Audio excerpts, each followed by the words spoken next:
5 days. 5 days, 5 shows. We've lived this long. Right, we have. My name is Fathead Kevin. My name is Meathead Brad. This is the Strangeville Stinkhouse art show Achoo!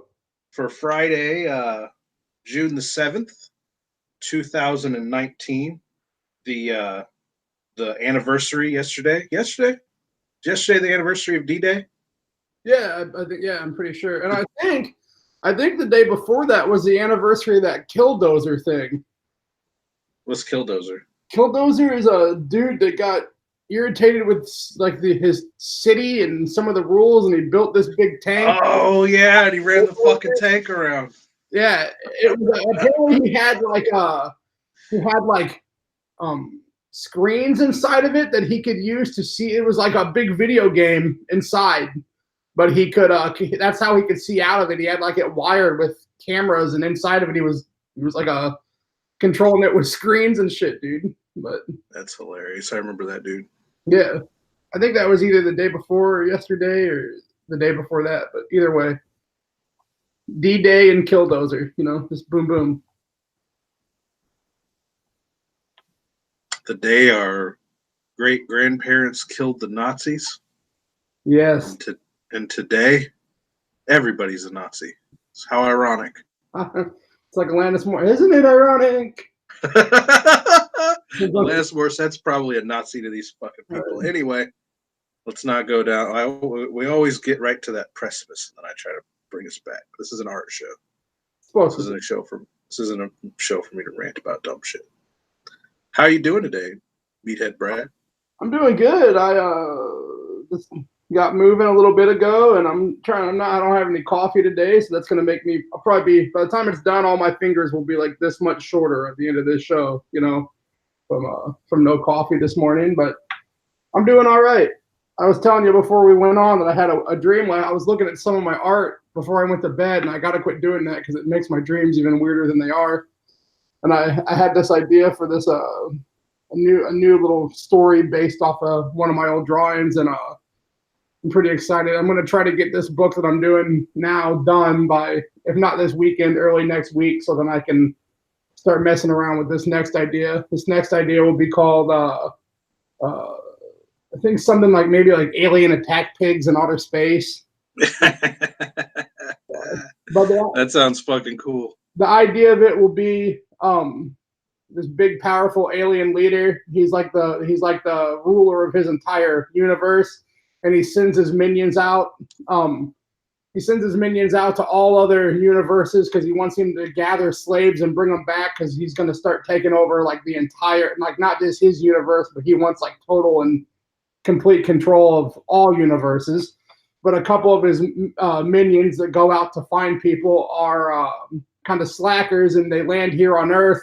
They just grab the first living creature that they see, which happens to be 3 pigs, and take off with them. Well, when they get back to the leader, he's furious because the pigs don't follow orders, and they don't they're just pigs, And so he uses like a scanner thing to tell him what these creatures are, and he finds out that they're pigs and they're from the planet Earth, and then worse than that, they're pork.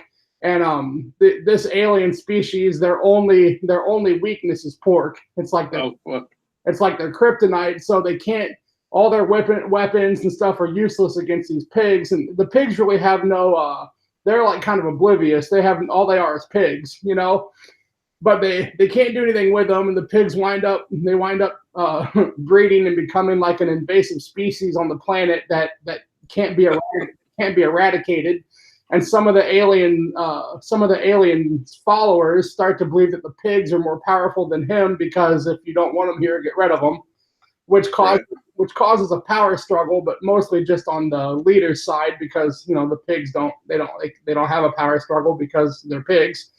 And there winds up being like some of the women start crossbreeding with these pigs because they think they're so powerful, and so Well, then what happens is I used to breed fish for a little while, and sometimes when you crossbreed fish, you get really, really aggressive fish. Like I don't know why, but something about the crossbreeding sometimes can make fish.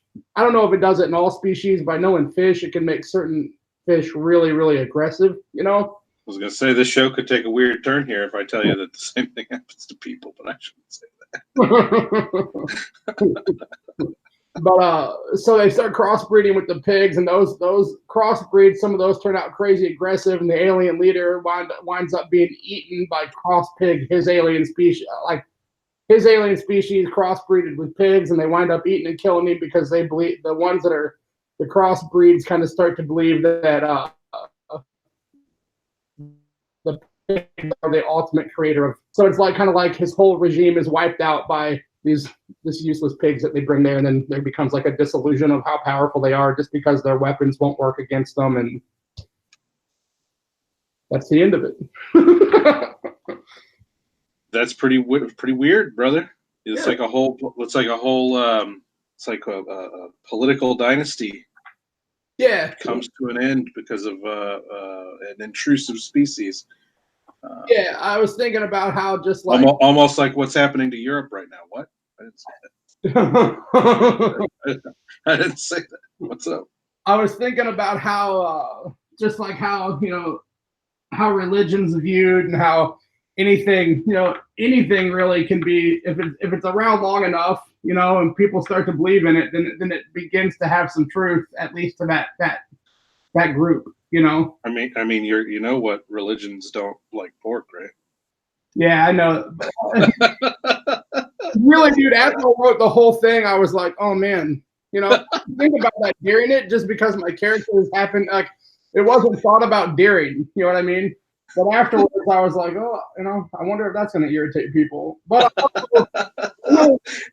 it'll irritate exactly the right people. I really barely ever worry about irritating people too. So it's like, it'll only irritate the people that are hilarious when they get irritated. Yeah, and it's harmless. You know what I mean? You can't be if you're gonna get irritated by like harmless, like we always say, butthole comic books, then your life might need to be reevaluated anyway. Absolutely. Well, that sounds fucking cool, man. That picture you showed me was really weird. How many times a day could we say that to each other? I know. Well, that's that picture that you showed me, dude, was really weird. If it isn't weird, then something's wrong. Like, hey, man, it's a little normal. I think our whole friendship is based around, hey, man, look at this really weird picture. Yeah. I'm struggling with my pencil here. My pen is the lines are a little thick. Here we go. So we're supposed to have a special guest today, right? He's actually calling me. He's calling me on a Google Hangout right now. Cool. So, but how do I get him into here? That's the real question. Yeah, you got to tell him to accept that invite we sent him. I can send it again. Send it again. Hold on. Whoa.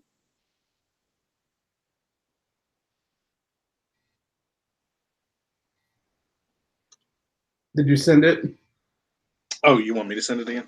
Yeah, if you can. I'm not sure how to do that without doxing Homeboy. There's a chat box. Do you see a little blue box at the top? It's up right above your screen share. Little blue box right button here. On the left. You see a little chat box. It's a little blue box. Yeah. Do you see it? Yeah, I think so. Click it and type into it and type me the email address, because this chat is only for what's happening in this isn't the chat on YouTube. This is an internal chat between us. And that way you don't have to repeat out loud the email address so we don't dox the poor fella while we're trying to get him on the show. One second.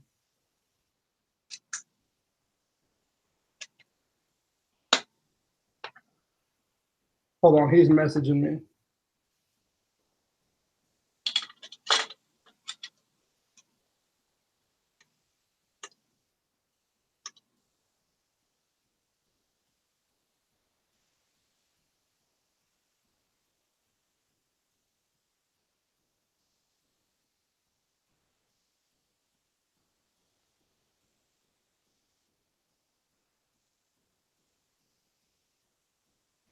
1 second, dude. I just messaged you. I'm gonna send you this.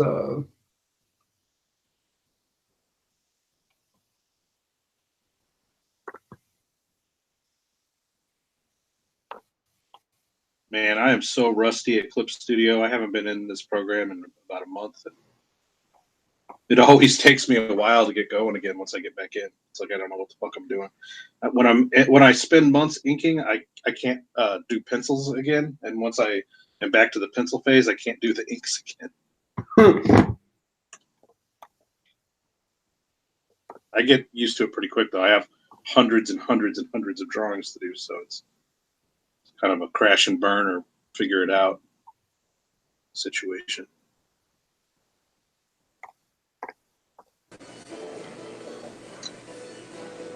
Oh, here we go. Here we go. Here we go. Hold on, let me get a better angle so that light's not all weird. Can you hear him, Brad? I can hear him. Can Yep. you hear him? I can hear him too. Hey, I can hear you guys. What's up, fella? Hey, not much. Just trying to get everything together this morning, but I did it. Pulled it off. Nice.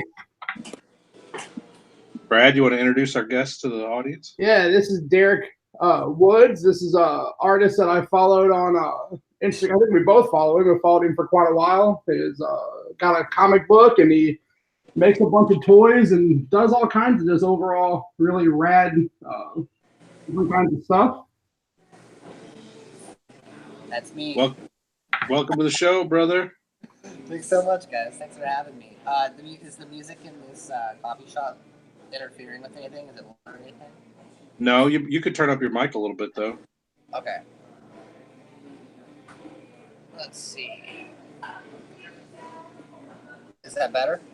Yeah, that's great. Great. Sweet. Oh, it's early there, isn't it? Because you're behind us a little bit, huh? Yeah.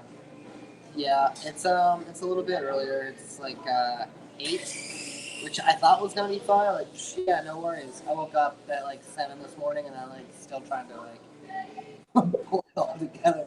I'm not a early bird, but I did it. That's all that matters.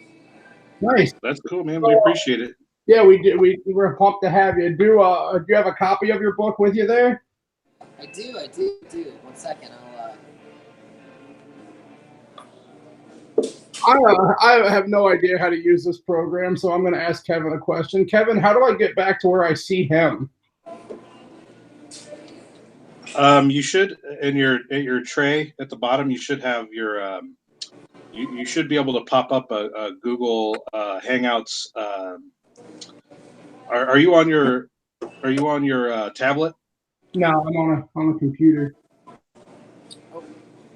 You're on your monitor screen, right? Yeah. Yeah, just you should be able to go down to the bottom of your tray, and you should have your browser down there, and it should have a Hangouts tab, and you can just pop it up over Clip Studio and see us. That's what I'm doing right now.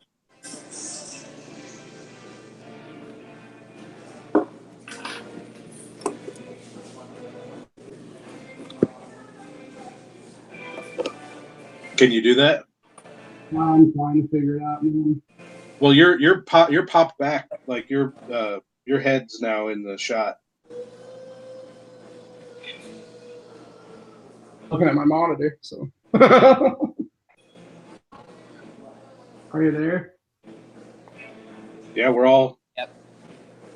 We're chilling, brother. I'm drawing bongs and I'm drawing myself in this comic book, and so I had to look at my arms to see which tattoos go where. That's awesome.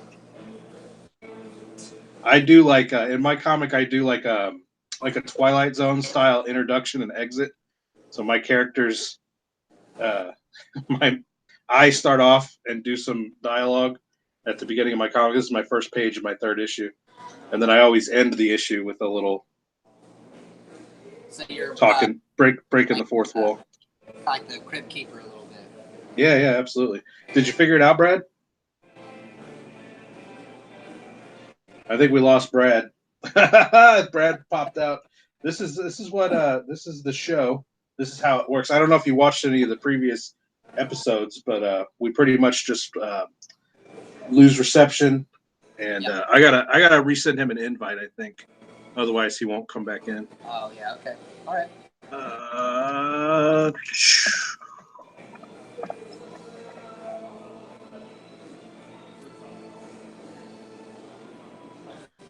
All right. So, yeah. Did you have your comment there? Yeah, actually, Here, I'm gonna move over here just a little bit. I think. Oh. Okay. So I can show you better. The one over here is a little rough. Yeah, there we go.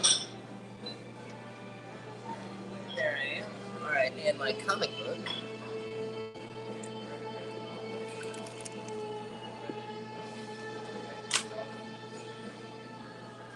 Oh, sweet.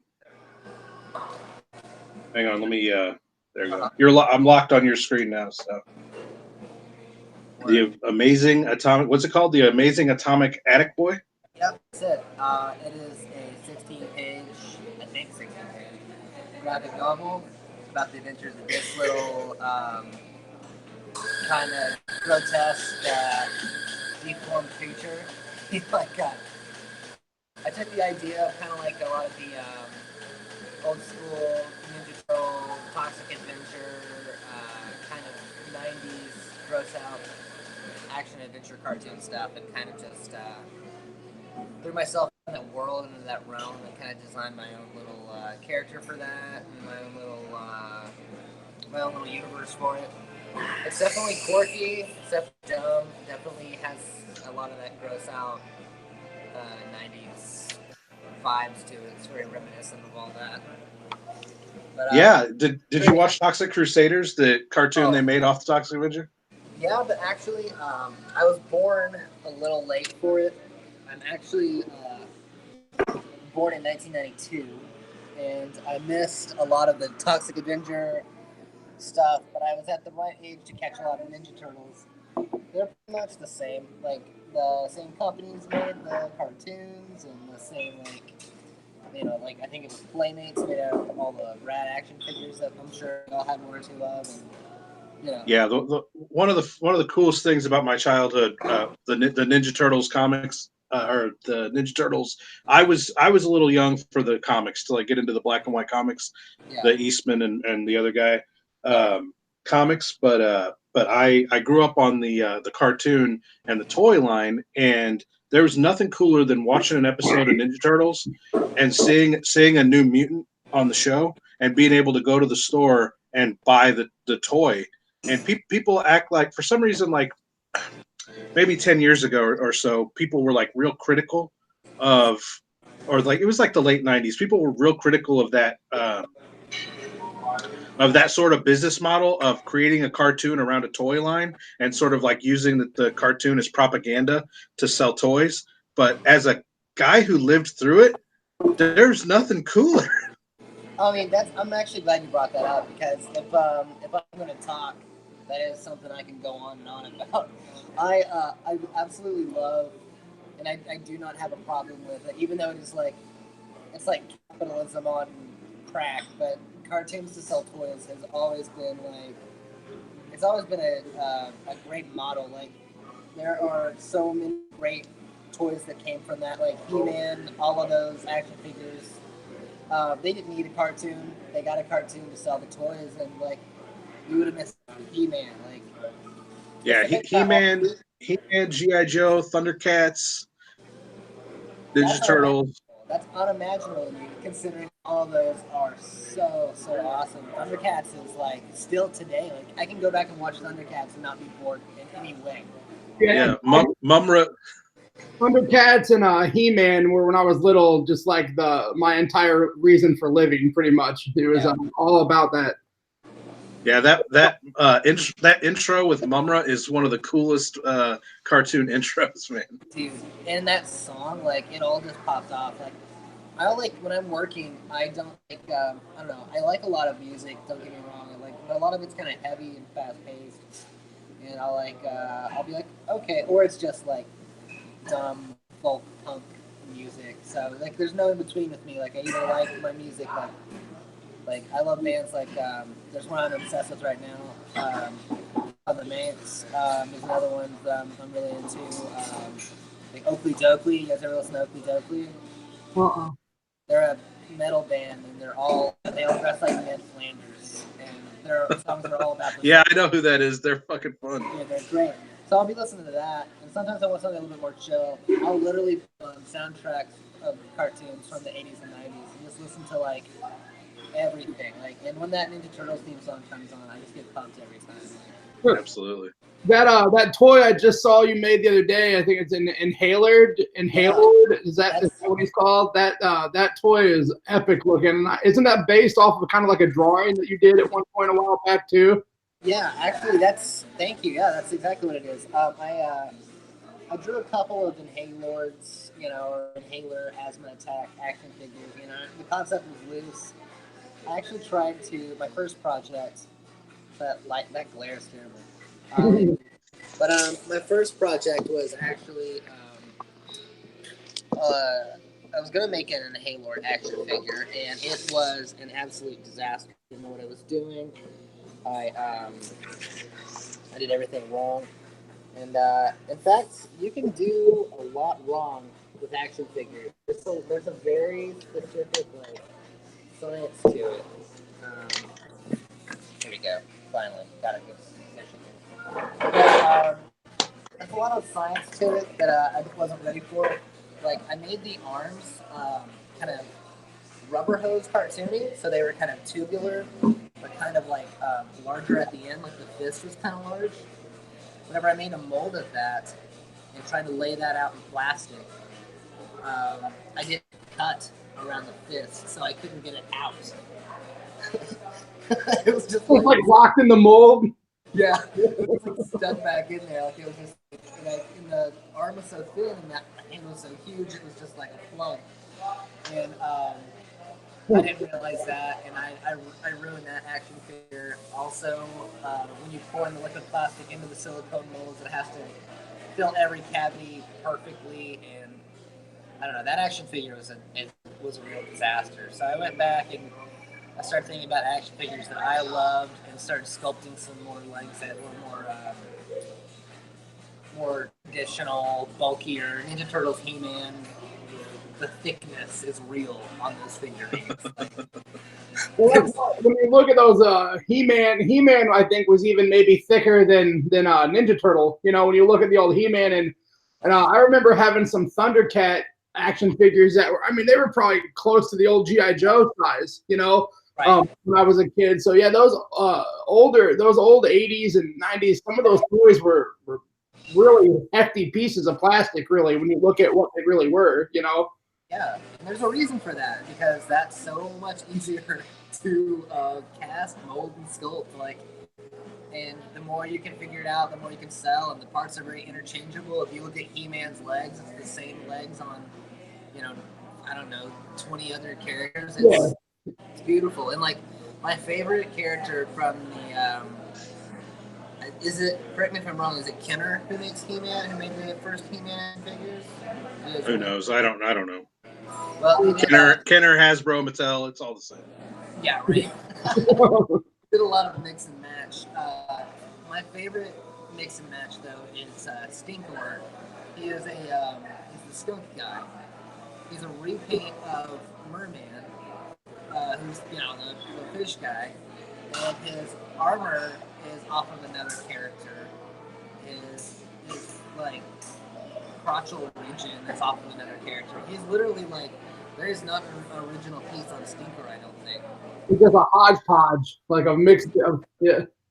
Watching those There's documentaries now, like the toys that made us and stuff on Netflix, and there's other documentaries about the whole Ninja Turtles phenomenon. And watching that stuff, not only is it nostalgic and it brings me back to my childhood when I was super into those toys and literally played with them, like I was the generation that stuff was made for specifically. But as an adult and as a creator, I envy those guys who got to be in those creative rooms, because it's just stuff like what you're saying right there is a total cocaine fueled. We have to put more product on the market.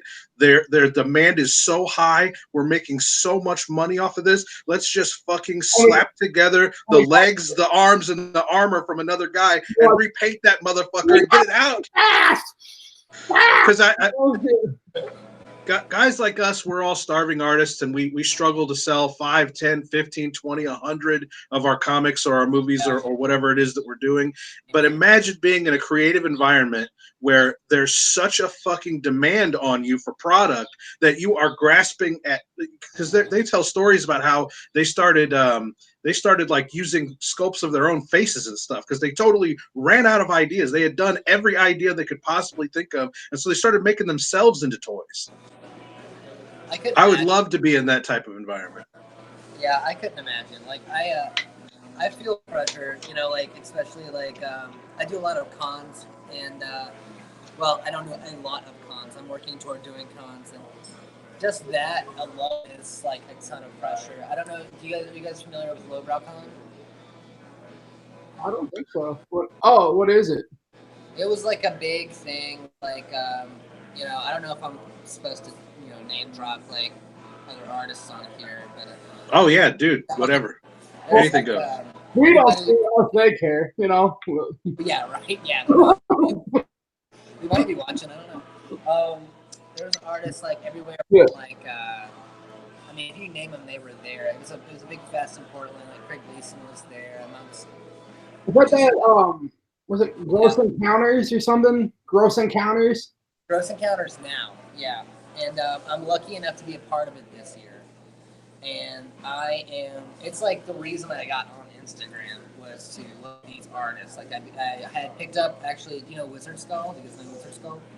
Yeah. Yeah, I picked up a Wizard Skull zine a few years ago, and I just fell in love. I just thought, like, I was like, oh my god, that is just so cool. And I got on there and I found Wizard. Like, do you know Wizard of Barge? Like, yeah. Green Goblins and stuff. Yeah. I got on there and I found him, and I found all these artists, and now, like, you know, I'm just hanging out with them, and it's real surreal. Yeah. That convention that you're talking about, it's like every artist on Instagram that I just absolutely love is at that thing. It looks like it would be an epic thing to even get to just go to, let alone be at, you know. That's actually what I told the people who run it. It's actually an artist named Wise. Like Y. He's amazing. Yeah. I follow him. His stuff is completely amazing. Yeah. I actually met up with him at an art show. Wizard of Barge was there, Dakota, and he's such, oh my god, I love that guy. He's so rad. He was like one of my favorite artists ever, and we just like met at that show. We played pinball like for 2 days straight. But Wise, we got to talking.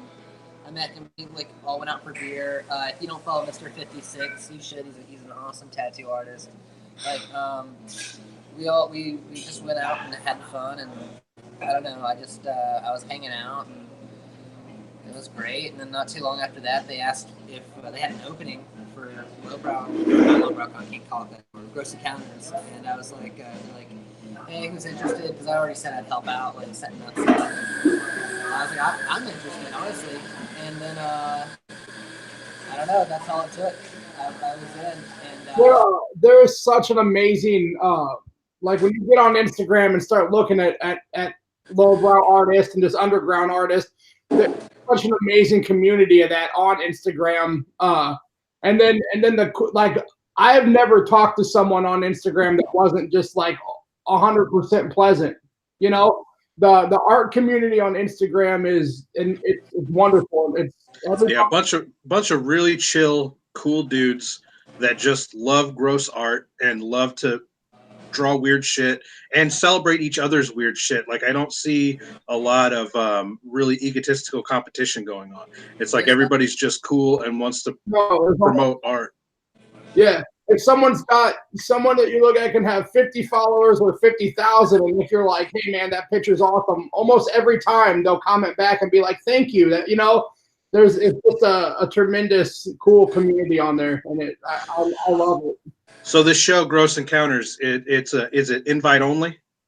I think you can go. You can just go, but like it's you gotta buy a ticket. I think is how it works. I think I was really excited about going, and I was actually whenever my girlfriend she come out here to go to school, and I was like, okay, yeah, Portland's gonna be cool. It has to be. It's Portland. I got out here, and I was like, oh, you know, it's okay. It's a little different than I thought it was, but I think I had this like dream of Portland into my mind of it being like a little town in the Swiss Alps where everybody was on their bike and was like, oh, good morning. You know, it's not like that. It's still very much like a rough and tumble kind of city. And yeah, it's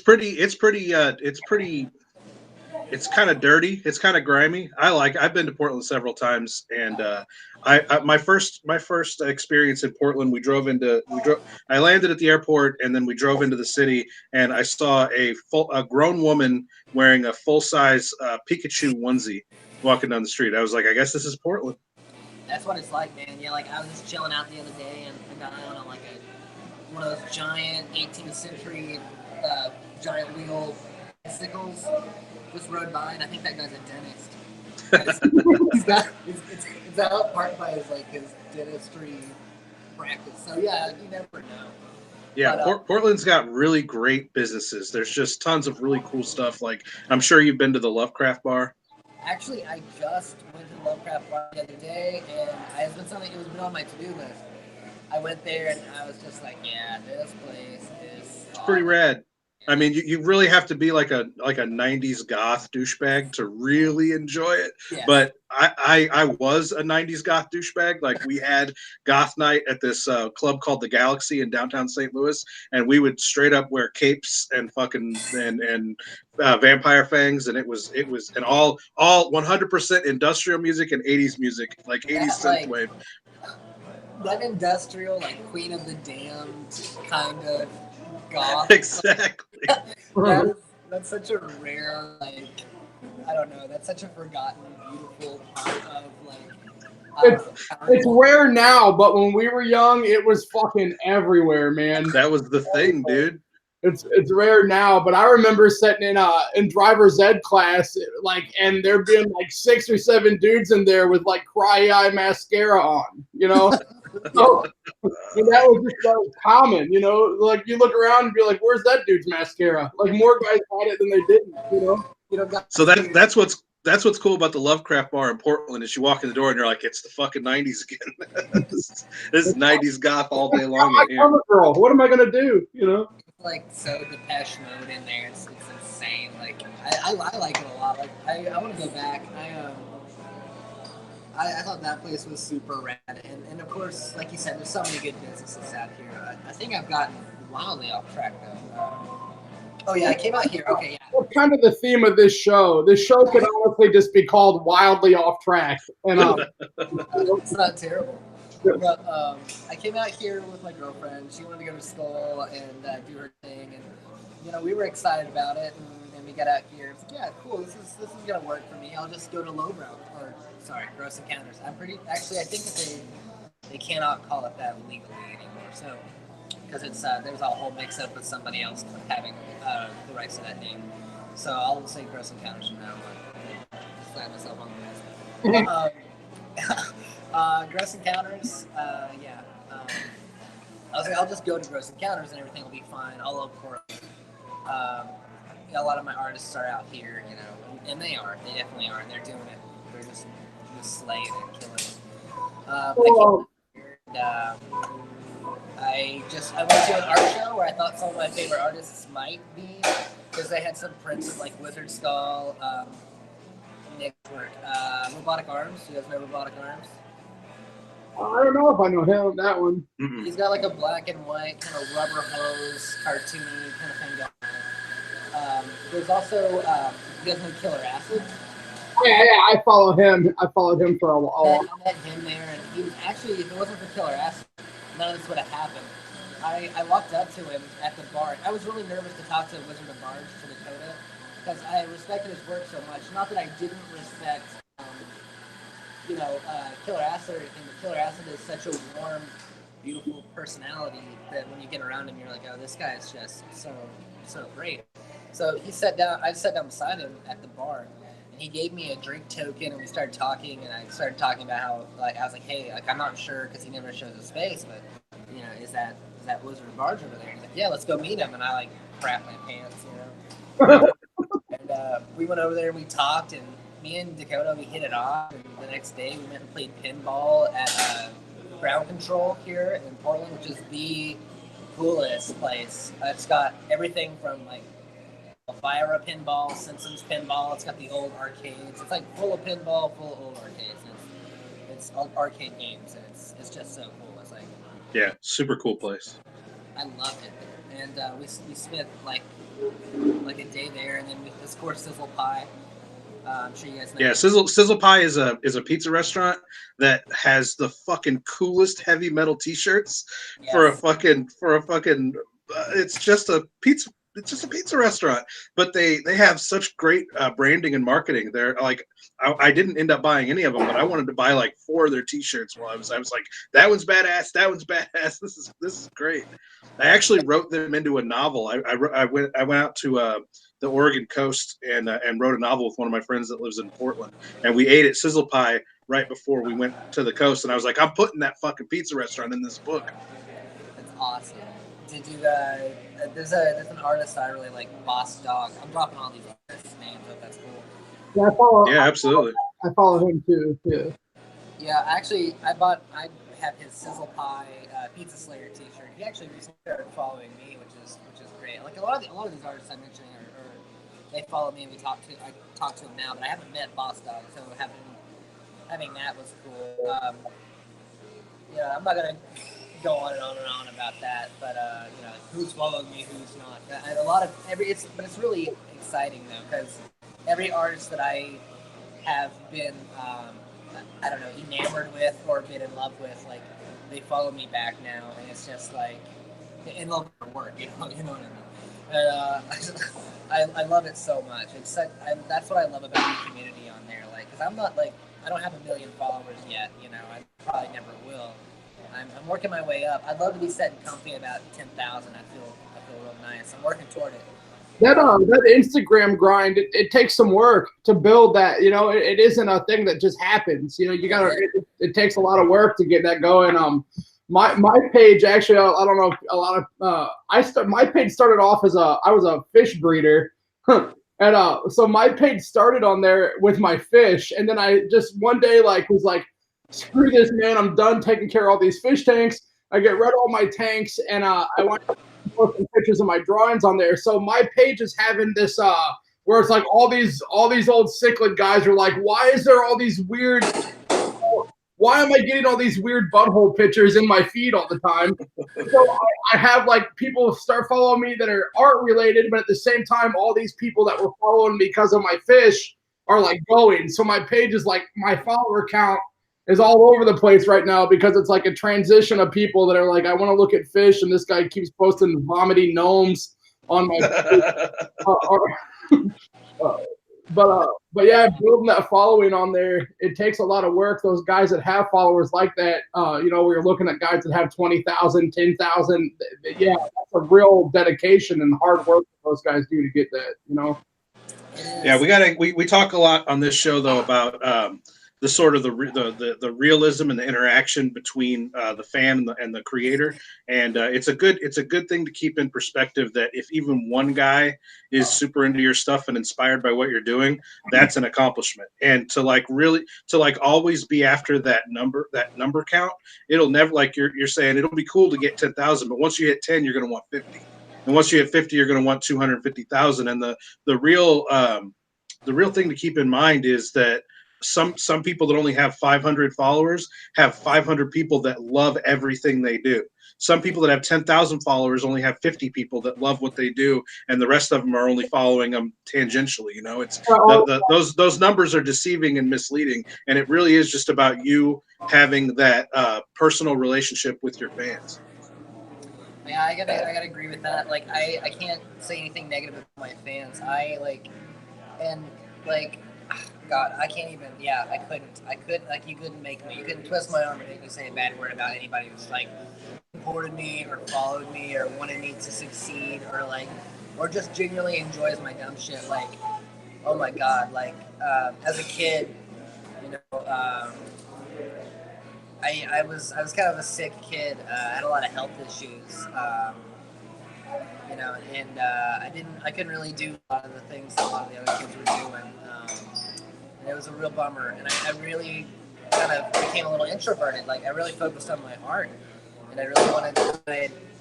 I remember that was like my main thing, and like when people started paying attention to that, and started liking that, and people would grab my pictures at school and like, you know, pin them on the board or frame them, or I'd win like a little stupid drawing contest for Movie Gallery or just whatever. Like, I remember that feeling, that spark. And occasionally when I post something good, like that I'm really like excited about and share with the world, and it gets a good response, like I feel that little spark again, and I just feel like I could like just Kool-Aid Man style bust through a brick wall, you know, like I feel unstoppable, like, and I just like I'm always gonna be chasing it. I'm always gonna be wanting that thing. I mean, it's just so like that's my thing, man. Like I love sharing my art, and I love doing it. I couldn't stop if I tried, and sharing it with people and having them love it too is like. I don't know. It's like my version of what heaven must kind of be something like, I reckon. We talk about on this show quite a bit that whenever it happens with art, but it happens, I think, with anything that a person's passionate about, but it becomes almost like a compulsion.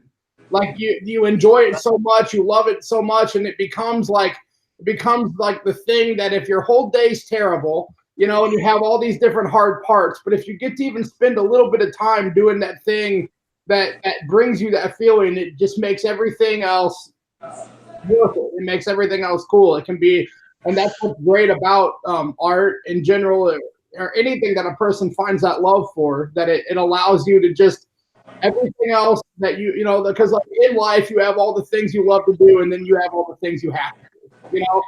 And whenever you have something that you're passionate like that and you love, pretty much no matter how bad the day was, no matter how anything goes, you know, if I can just get, you know, a little bit of time doing this, then it's all pretty much good. And it does become like it's a healthy compulsion, I believe. It's not a, you know, wash your hands until they're bleeding kind of compulsion. I think it's a healthy compulsion, but it is still, you know. There's like a spiritual component, I think, to art. Any kind of art, for be it music or visual art, drawing and that kind of artwork, or writing. And I think that people have this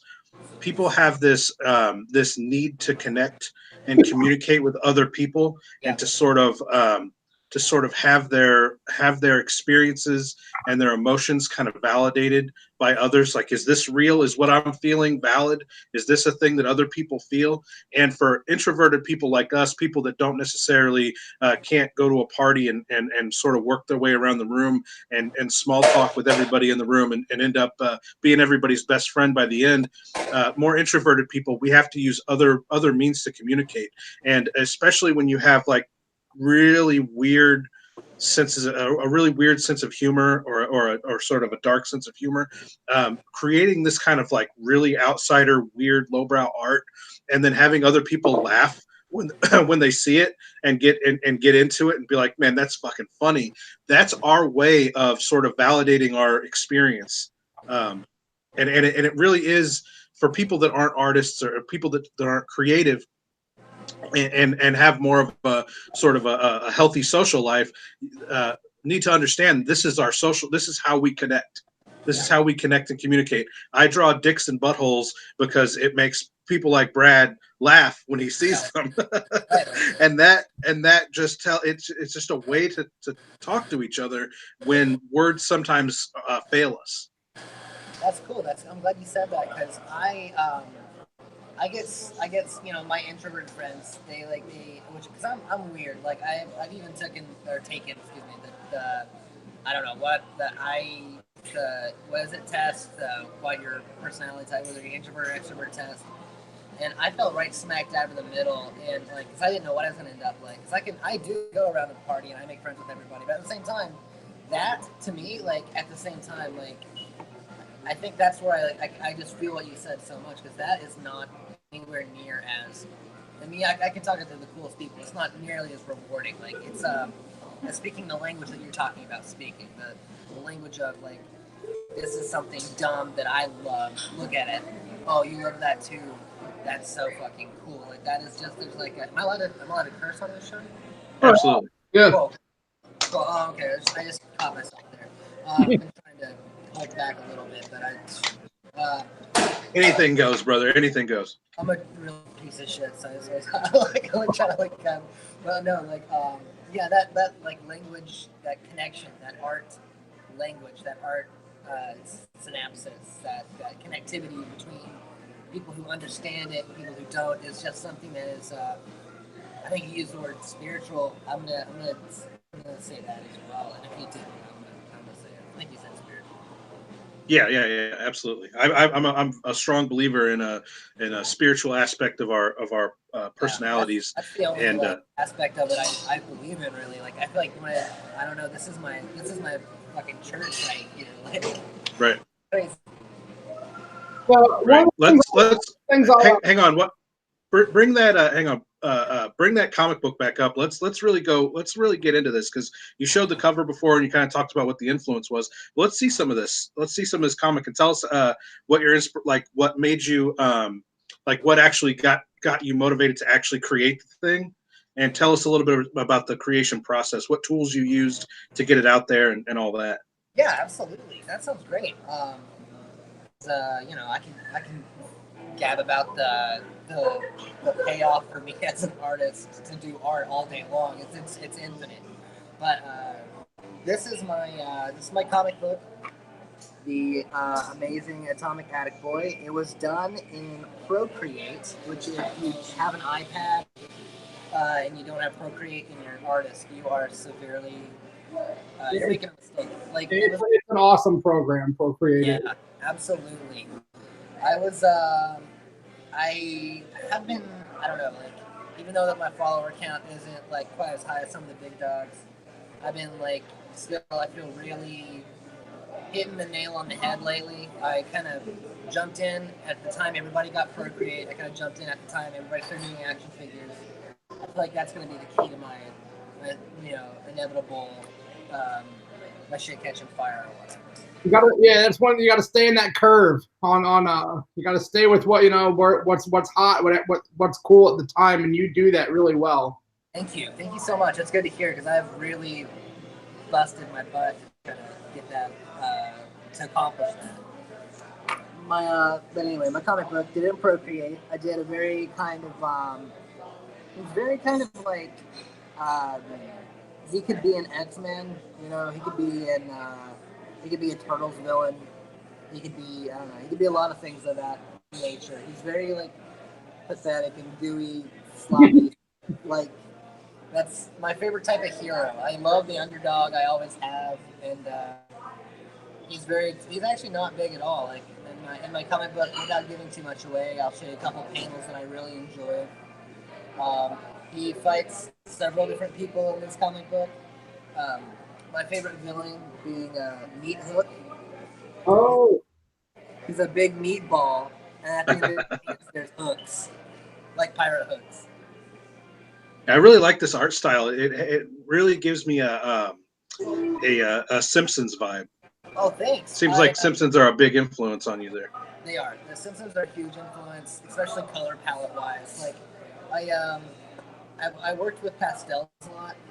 But as I get like a little bit of a darker tone to my work, that's for some reason that cotton candy, uh, beautiful Simpsons palette just always. I've changed it, made it my own, but man, you gotta love those. Like I I don't know how much you guys watch The Simpsons. Probably a lot if you're anything like me. Principal Skinner, he's like the most like I don't know like lame character in the show, but he's got so much background but he's my favorite character because of that suit. Oh my god, that like aqua suit, that lavender shirt, or like deep purple shirt. No, he lives with his mom still or something too. There's always like a weird back tie to his mom, and his mom will be at the school like he'll be yelling at kids, but then he's getting yelled at by his mom at the same time. Yeah, no, but his color palette is so great, and it works so well with that yellow that all the like 90% of the Simpsons characters are that same yellow. So like yeah, it works so well, and it's stuff I noticed as a kid. Even I was obsessive about color. Like the first time it was noticed, I submitted actually a drawing for Movie Gallery. It was out of a haunted house, and I was the only kid to actually paint it like haunted house colors. And I won. I won like a big bucket. Yeah. The Simpsons are one. You can really, if you think about it, you can look at anything in the Simpsons universe without even it having a character. Like you can see a car and be like, "That's a car from the Simpsons." And a lot of that, it's not just because of there is some of the shape and the design of it, but a lot of it is the color. When you see the color of thing, you can see any object almost that's from the Simpsons and know that's from the Simpsons. And it's a lot of it is that color palette that they use, and they use it so well. It's such a good color palette. I really got obsessive about color as a kid, and what inspired me to draw was was box art. Like I had a lot of Ninja Turtles. I had a lot of. Did you guys have Beast Wars Transformers? Oh yeah. Transformers. Mm-hmm. The box art on those. Oh my god, that inspired me to pick up a pencil. I just went with it, and then I used color palettes from my favorite cartoons because I was also obsessed with cartoons. I could name a lot of cartoons that use color palettes that inspired me. Like Rocko's Modern Life is I would say that's even actually close to the Simpsons palette. There's gradient levels are different, and the Simpsons usually think is like yellow. Something is blue. Like in Adventure Time, something is this color. There's no gradient. Where in Rocko's Modern Life, they use like a lot of softening airbrush style kind of gradient something. But Ren and Stimpy had a really awesome color like that too, and you almost felt like things were sometimes watercolored and stuff. It had a really cool color scheme like that. Cell animation was cool for that because you could literally watercolor a background. Yeah, it was just that's something that I feel is lost today in a lot of kind of like really high turn, high demand, real kind of like. I'm not gonna shit on like that new animation style or anything. But there's definitely something lost from the conversion from that quick burn and turn, simplistic kind of characters to beautifulness. Bob Camp, is that one of the guy that I think did a lot of Ren and Stimpy? Bob Camp. I'm pretty sure I was reading about him a while back, and I think that he also, this a weird tie back to what we were saying earlier. I think he worked on Thundercats also. I think he was on something to do with the Thundercats, creation or their art or something also. I didn't know that, but I 100% believe that. It's like, without going on a real honest to God tangent. So you guys remember Flapjack, Mr. Adventures of Flapjack? I don't think so. No, Mr. Adventures of Flapjack was a cartoon about a little boy and a pirate, and it was a little bit more like 2000s-ish, and it was really good though. But the little quick list of people who worked out would be like J.G. Quintel, Pendleton Ward, which J.G. Quintel was a creative director, and Pendleton Ward I think did storyboarding or character creation or whatever.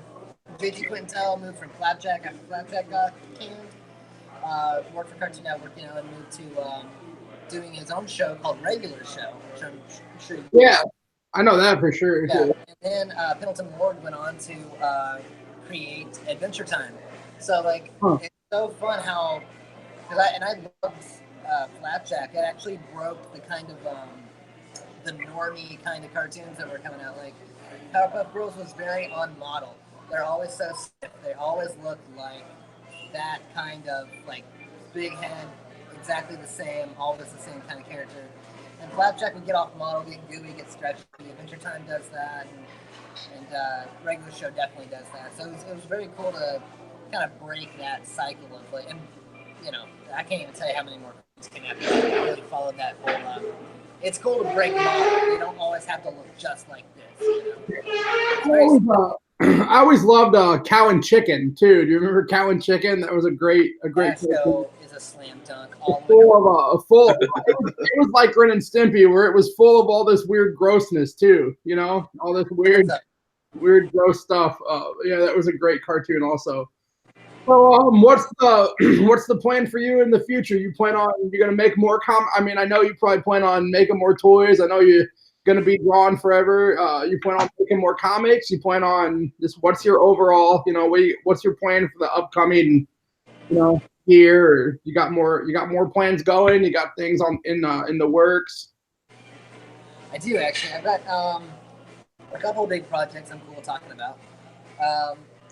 My number one thing that you'll probably see for the end of the year is out, and hopefully my producer hasn't given up on me because I've taken so long to create it. But I have a cartoon in the works. Nice. Yeah, it's gonna be cool. I think it's just gonna be like pretty simple. It's gonna be like a 5, maybe 6 minute short by the time it's all cut. Probably a bit more realistically toward 5 minutes long. Are you doing the animation on that yourself? No, I am outsourcing because I'll do the animatic, I'll draw the characters, and I'll do a voice or two, and I've already hired 2 voice actors to kind of be some of the main characters, and we're actually in animatic phase now of recording, which is cool, and that's something I know absolutely nothing about. I'm sure I'm going to have to redo everything later down the road. But, yeah, right. But I think it's going to be good. I'm really excited about it. I'm going to try to give it to my producer, who's actually interested in creating it, making it a cartoon, believes in my work. So hopefully he'll take that into a cartoon, and that cartoon I can show other places, and it'll help. You know, I'm not expecting to get on network television, but I do hope to impress somebody with it. I hope that it is. There's a lot of other avenues these days besides network TV. Yeah, word. Well, fellas, there's a lot of chatter going on in our chat room on YouTube. People are calling me bald. We have some people talking about our beards. Someone calling somebody in here a tryhard. A lot of times, like he really wants to get the point across that somebody is trying too hard. I don't know who that is. We can speculate, but I'm going to assume it's probably me. And then a ton of people came in here and just dropped the letters GGX. Any idea? Does anybody know what GGX means? No. No idea? It's probably something racist, so the show will get yanked down. Or I was thinking it might have to do with how sexy we all are. You know, it could. Let's see what else is in. Well, GGX gang. So we may have been raided. Our chat may have been raided by something called GGX. Did we just join a gang when we were on here?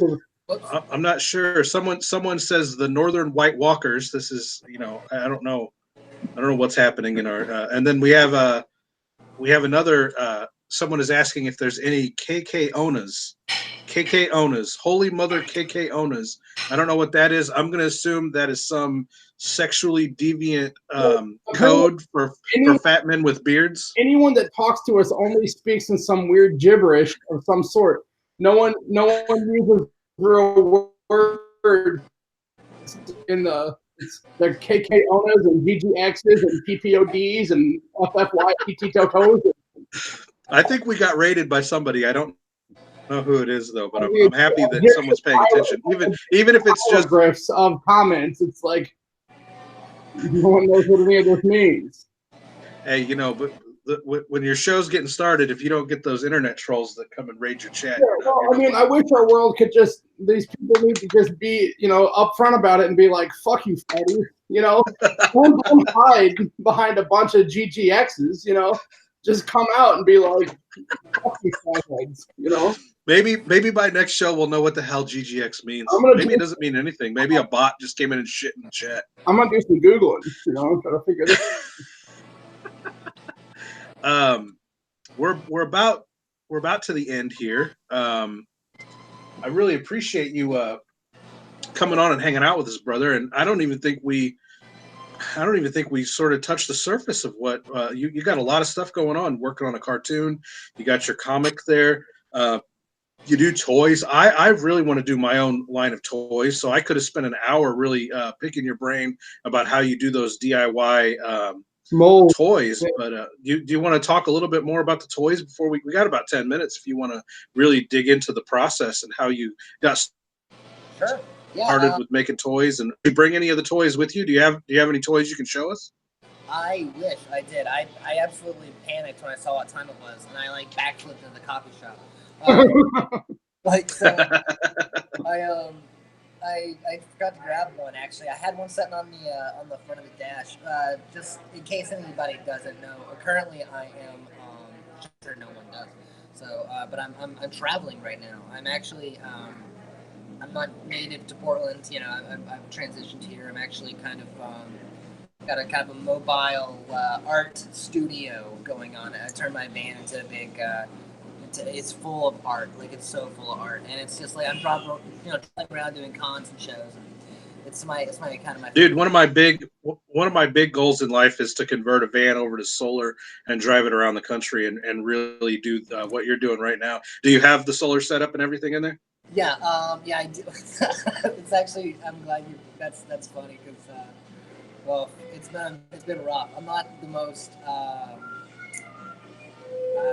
I thought I was a little bit more handier than I am. I guess I did everything in the van. I built a sink, put the flooring, put up a solar panel, connected it to a solar battery, connected it to this, connected to that. It doesn't work, but it doesn't work. I gotta take it somewhere and get it fixed. But if I was to be honest with you, that is not the only problem that my van has mechanical wise. Well, yeah, no, I bet it's a rough life, brother. It's tough to get out there and do that. Are you familiar with a dude named Jed who goes by History 13 on YouTube? No. You should follow him on Instagram. It's at Into the Mystery 13, and he's currently in San Francisco, I believe. And if you ever end up down in that area, he is a super nice guy, young kid living in his van, and he has converted probably 5 vans, and he would be able to help you with any of those wiring and all those details. He's a super nice dude. And if you hit him up and hooked up with him privately, I'm sure he could walk you through that process, or even if you go down there, even help you out with it. He probably wouldn't charge you anything. That's awesome, yeah, because I did a lot of it myself. I learned a lot about, just van vehicle maintenance in general. It's a 1997 Dodge Ram van, and it's a conversion B. So she's a beauty.